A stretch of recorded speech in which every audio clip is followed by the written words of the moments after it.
Hey, I'd like to just start off by apologizing in advance for any of the names I pronounced wrong during this video. So one thing that kind of interested me was the play that was put on for the Duke's wedding. I don't know, it was just kind of interesting to me that there was a play going on within a play.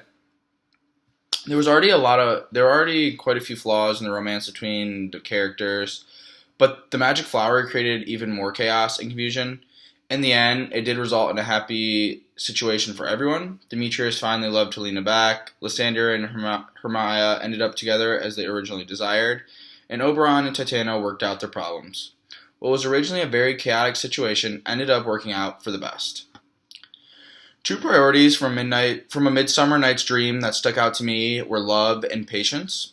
Love is expressed throughout the whole play and is essentially one of the main themes.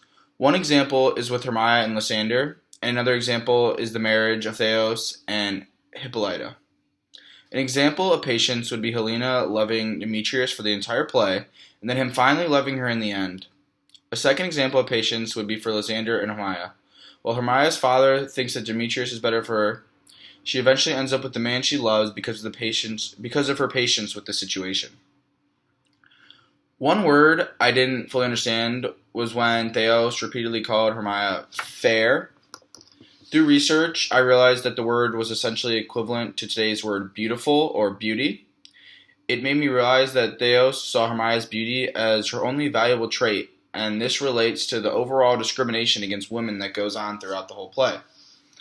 The first example of discrimination against women that I saw in the play was when Theos was talking to Hermia, and he basically says, "What do you have to say for yourself? Think carefully, pretty girl. You should think of your father as a god. He's the one who gave you your beauty." And he really just doesn't give her much choice.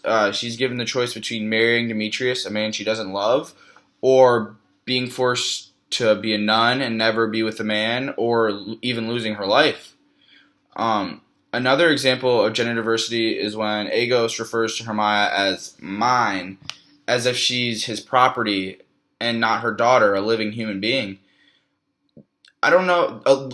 The play shows a lot of gender discrimination against women, and I don't know if it's because of the time the play took place, or if that's supposed to be a theme of the story.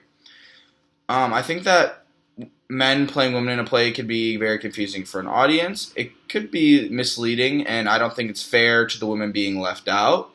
Personally, I wouldn't want to be a member of that audience, but I could see how